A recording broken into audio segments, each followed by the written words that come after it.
Builder का बेटा 12वीं पास हुआ तो 2 करोड़ की कार मिल गई। 2 करोड़ की कार, रजिस्ट्रेशन जिसका नहीं हुआ उसका स्टीयरिंग नाबालिग के हाथ में था और स्पीड थी 150 किलोमीटर।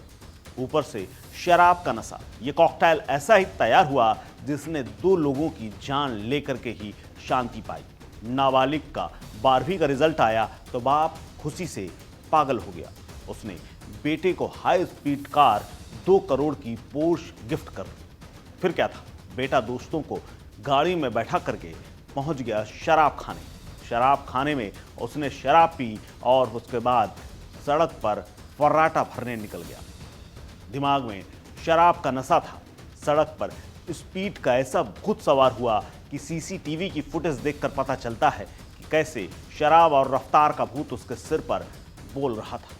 नाबालिग होने की वजह से आरोपी का ड्राइविंग लाइसेंस तक नहीं बना था, लेकिन पिता चूंकि करोड़पति था, बिल्डर था, ऊंची पहचान थी, तो उसे किसी बात का क्या खौफ होगा।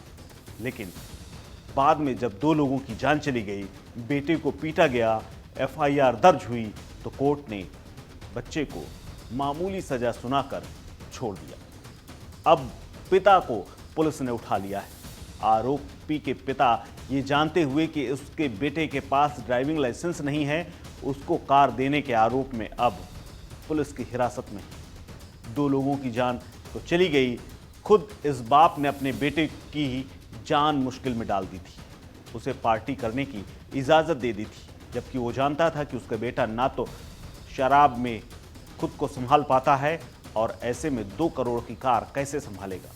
इसके साथ ही उसने अब ये भी बताया है कि कभी कार चलाने की उसने ट्रेनिंग तक नहीं दी थी, लेकिन शराब के नशे में वो धुत होकर 150-200 किलोमीटर प्रति घंटे की रफ्तार से जिस हिसाब से कार दौड़ा रहा था, उससे हादसा होना तय माना जा रहा था। अब इस मामले में एक कड़ी का खुलासा हो रहा है और आरोपी के पिता को गिरफ्तार किया गया है। इसके अलावा नाबालिगों को शराब पिलाने वाले बार मालिक और मैनेजर को भी गिरफ्तार कर लिया गया है। दरअसल ये पूरी घटना पूरे देश में चर्चा का विषय बनी हुई। पुणे में पोर्श कार ने जिस तरह से 2 लोगों को कुचला, उनमें से एक महिला एक पुरुष थी। पुणे पुलिस ताबड़तोड़ एक्शन कर रही। इस मामले में कार चला रहे नाबालिग आरोपी के पिता को गिरफ्तार कर लिया गया है और पुलिस ने पब के 3 मैनेजरों को गिरफ्तार करके जेल भेजने की तैयारी कर ली है। दरअसल आरोप यह है कि पब में बैठ करके नाबालिग ने अपने दोस्तों के साथ शराब पी थी और वहां से देर रात निकलने के बाद उसने तेज रफ्तार कार चलानी शुरू की तो एक मोटरसाइकिल में पहले टक्कर मार दी। ये टक्कर इतनी जोर थी कि बाइक में सवार युवक और युवती की मौके पर ही मौत हो गई। इनमें से एक मृतक मध्य प्रदेश का रहने वाला था। पुलिस ने इस मामले में कार चला रहे नाबालिग को घटनास्थल से गिरफ्तार किया था, क्योंकि आक्रोशित भीड़ ने उसे पीटना शुरू कर दिया था। इस आरोपी ने पुलिस के पूछताछ में कई खुलासे किए हैं। पुलिस के मुताबिक ये भी बताया है कि उसके पिता विशाल अग्रवाल को शराब पार्टी की पूरी जानकारी थी और उसने पिता की इजाज़त के बाद ही ये पार्टी की थी। पुलिस ने मामले में आरोपी के पिता को गिरफ्तार कर लिया है और शहर का सबसे बड़ा रियल एस्टेट कारोबारी के तौर पर उसकी पहचान हुई।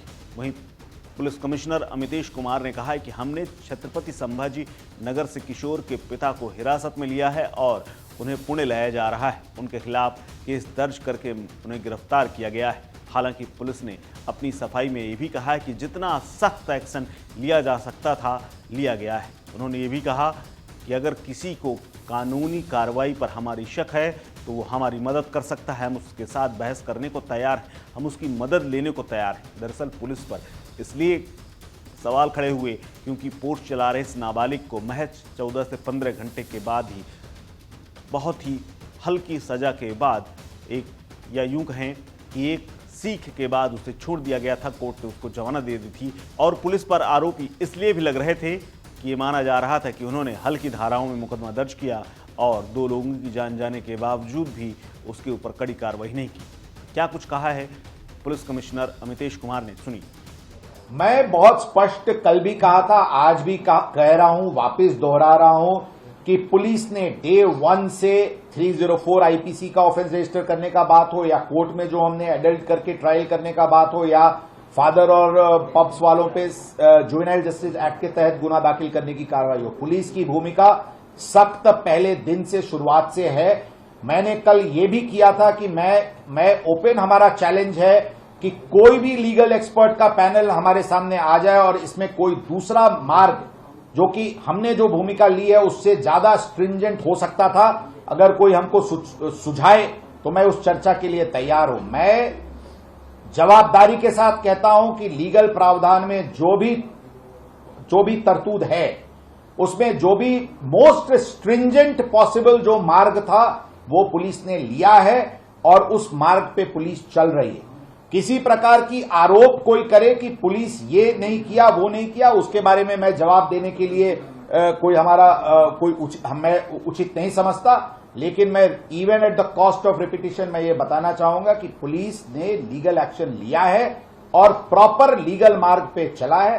फिर भी अगर किसी को कोई इसमें सुझाव है जरूर हमारे पास आए। मैं ऑफिस में हूं, मैं ऑनलाइन डिबेट में जाने को तैयार हूं and we will try and prove to all concern, all stakeholders that we have adopted the most stringent possible approach, and we shall do whatever is at our command to ensure that the 2 young lives which were lost gets justice and the accused gets duly punished.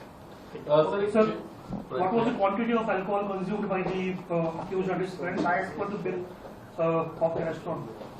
Let us not get into the intricate details of the investigation at this point of time. We shall duly inform you at the appropriate time.